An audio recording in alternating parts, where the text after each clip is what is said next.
les marchés financiers avec IG Markets, CFD Trading. Bonjour, c'est Gilles du site boursicoté.com. Voici l'analyse technique du CAC 40 pour la journée du mercredi 14 décembre 2011.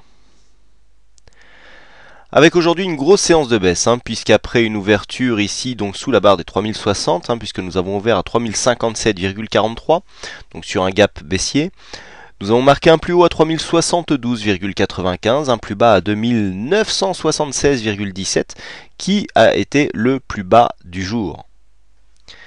Le CAC 40 perd 3,33% sur cette séance, 102 points, même un peu plus, presque 103 perdus par rapport au cours de clôture d'hier. C'est donc une grosse séance de baisse. Hier, j'ai attiré votre attention sur le fait qu'un franchissement de cette zone ici, des 3060, pouvait nous provoquer une accélération à la baisse. Et bien, c'est tout simplement exactement ce qu'il s'est passé, puisque après ici cette ouverture sur gap, on est venu combler, on est revenu chercher ici cette zone des 38,2. On avait ici une zone, c'était une zone vraiment là qu'on avait qui était vraiment une phase de support. On est venu rechercher cette zone comme une zone de résistance et donc on a accéléré à la baisse. Donc là vraiment un mouvement technique encore une fois prévisible et puis relativement propre. Bon, je ne pensais pas qu'on aurait j'avais prévenu qu'on aurait certainement une grosse dynamique baissière qui se mettrait en place, mais je ne pensais pas qu'on viendrait rejoindre ici le bas du trend aussi rapidement. J'avais indiqué dans ma vidéo qu'en cas notamment de clôture sous cette zone, on pouvait mettre 2-3 séances pour venir ici rejoindre le bas du trend. L'objectif donné de consolidation était bien sûr la zone des 2970 points. C'est quasiment la zone sur laquelle nous sommes venus buter donc en fin de séance. Nous verrons par la suite que cette zone maintenant va nous permettre de voir ce qu'il en sera pour la continuité de la tendance de fond. Du point de vue des indicateurs, nous avons le RSI qui redescend, donc qui nous donne une évolution baissière, stochastique qui amplifie son signal baissier. Le MACD, lui, alors on a l'impression que l'histogramme a été oublié par ProRealTime, mais il n'en est rien. C'est tout simplement parce que l'histogramme est vraiment très petit par rapport donc au reste. Alors, vous voyez, ce que je vous disais hier, c'est que si on repassait en dessous comme ça, il y avait une chance que l'on inverse la tendance de fond. Alors nous allons voir que cet élément ici est corrélé par d'autres facteurs techniques qui se trouvent sur le graphe. Donc ici on amplifie donc la dynamique baissière. Vous voyez encore une fois que l'histogramme du MACD nous a donné un très beau signal de retournement, puisque à ce retournement ici nous étions là quasiment sur le plus haut. Là ici jouer sur cette clôture le retournement de tendance pour faire la consolidation. On prenait le lendemain à l'ouverture. Vous voyez que le point d'entrée était magnifique et qu'on avait ici un beau potentiel de gain. Donc encore une fois, l'efficience de cet indicateur est vraiment assez impressionnante sur des marchés en tendance et à forte volatilité. Vraiment le MACD, regardez ici à lui seul le retournement qu'il nous donne encore une fois sur cette phase là. Vous voyez ici à la clôture de cette bougie, on a un histogramme vert qui se démarque donc suite à cette forte baisse. Et puis si on prend ici donc le lendemain, puisque là il faut attendre bien sûr la clôture de la bougie, on ne sait pas si l'histogramme va être vert ou pas, mais vous voyez que même si on prend le lendemain, à savoir l'ouverture de cette bougie, on a encore un beau potentiel haussier. Donc vraiment cet indicateur que j'affectionne particulièrement et qui est vraiment très intéressant pour détecter les retournements de tendance, nous donne encore une fois ici un beau signal. Au niveau des volumes, on vient amplifier ici la phase baissière puisqu'on était sur une augmentation ici des volumes donc sur cette dynamique baissière. Alors une chose qui est importante de constater, c'est que on vient toutefois malgré un peu ce que je vous disais hier, on vient au-dessus de la moyenne, mais vous voyez qu'on est encore sous ici les volumes que nous avions eu lors de la phase de rebond technique.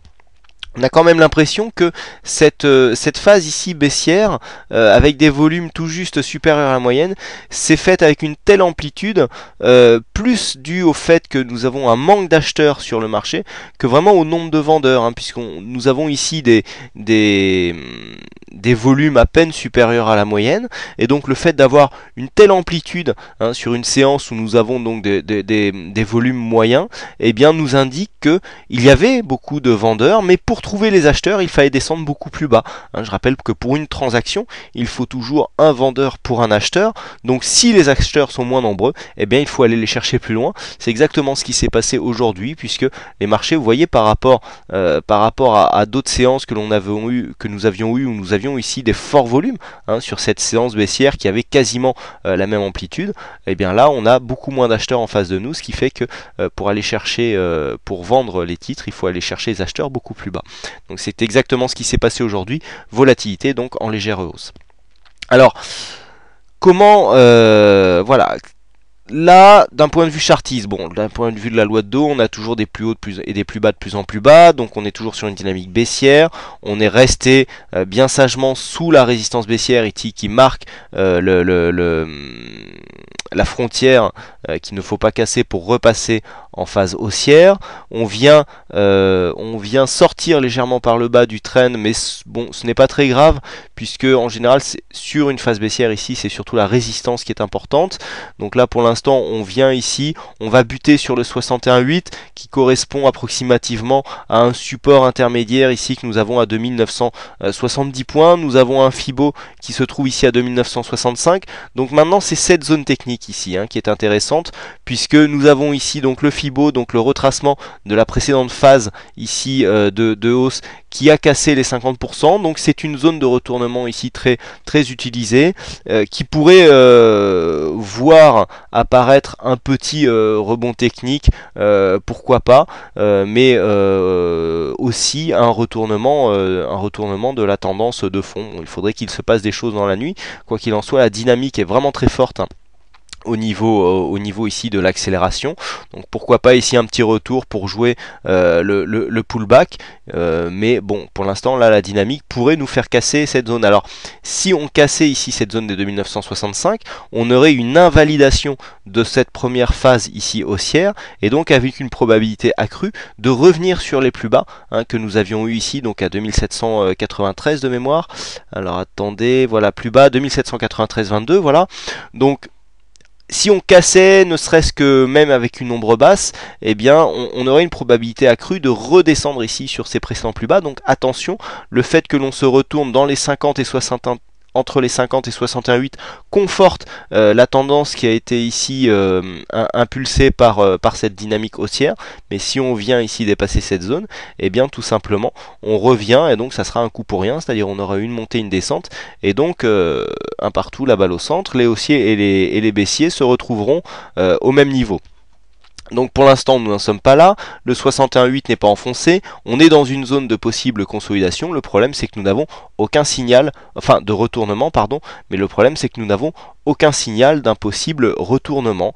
Il faudrait avoir un signal assez fort. Donc là on est sur le bas du trend, on peut penser à un rebond technique qui nous ferait remonter à l'intérieur du trend, ça c'est possible. Par contre de là à impulser un retournement de tendance, rien n'est moins sûr. Voilà donc ce que l'on peut dire sur cette séance. Donc comment la jouer? Eh bien tout simplement, tant que ici les 3060, et là on en est loin, ne sont pas cassés à la hausse bien sûr, eh bien nous sommes toujours dans cette phase pour demain baissière assez dynamique. Une sortie du trend par le bas en général là, par rapport à la dynamique que nous avons, pourrait être rapidement réintégrée, ou alors ça veut dire que l'on s'orienterait vers une accélération de la tendance de fond, et donc là il faudrait retracer des lignes pour voir à peu près quelle est la dynamique qui nous permet de descendre. Pour l'instant ce n'est pas encore le cas, la cassure est vraiment trop mince pour en déduire quoi que ce soit. Donc demain, tant que nous nous trouvons, je vais dire, dans une zone qui ira de 2970 et 3060, on pourra même venir respirer un petit peu après cette forte phase de baisse. Attention, une cassure ici de la zone des 2965-70 points nous donnerait un fort signal baissier qui pourra à terme nous emmener sur la zone ici des 2790 points. Par contre, bon, on peut toujours rêver aussi à la hausse.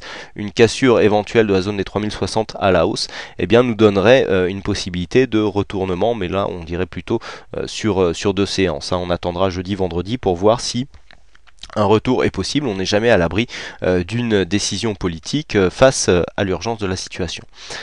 Voilà donc ce que l'on peut dire sur cette analyse technique. Donc analyse technique et séance qui nous a permis de valider un gain aujourd'hui, puisqu'il y avait un signal TurboCAC en cours, donc signal TurboCAC qui est venu gagner ici aujourd'hui. Vous voyez la flèche de sortie de position qui est apparue sur le graphe. Donc le signal avait été émis ici sur cette zone, donc avec une entrée à l'ouverture de cette bougie. On est venu donc clôturer un signal baissier sur cette séance. Donc ça fait 3 signaux d'affilée qui sont gagnants sur cette stratégie, qui je le rappelle est un peu la stratégie maison, la stratégie que donc j'ai construit et qui est en vente sur le site. Donc les précédents signaux, alors il y a un bug sous pre-real time, là on a une entrée, une sortie sur les mêmes bougies, les abonnés le savent. Ici on avait eu donc une entrée sur cette bougie avec une sortie quelques jours plus tard.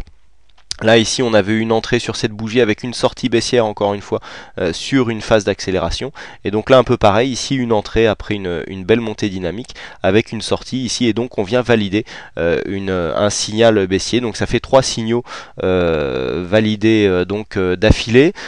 Sur l'année le pourcentage de réussite est très bon puisque nous sommes à 82% de trades gagnants, 9 trades gagnés sur 11 tentés, donc ça nous fait un ratio de 82%, et donc en points gagnés, si on considère les signaux à 1 euro du point, donc sur les signaux, ce qui correspond à un mini lot, je le rappelle, et bien le cumul des gains s'élève à 580 points, donc depuis le début de l'année 2011, c'est assez intéressant quand on voit la performance du CAC. Bon, ceci dit, la stratégie est une stratégie non orientée, ce qui peut expliquer donc ces performances même en phase baissière. Voilà donc ce que l'on peut dire sur cette analyse technique. Donc aujourd'hui il y a eu un bug sur le fixing, donc je ne peux vous donner le gagnant. Désolé pour celui qui aurait pu faire le bon pronostic. Quant à moi, il ne me reste plus qu'à vous souhaiter à toutes et à tous une bonne soirée, bonne chance dans votre aide. Aujourd'hui le graphe donc de la vidéo Forex et matières premières est revenu. Je vous invite donc à venir regarder cette vidéo. Et en attendant, je vous souhaite une bonne soirée et je vous donne rendez-vous dès demain.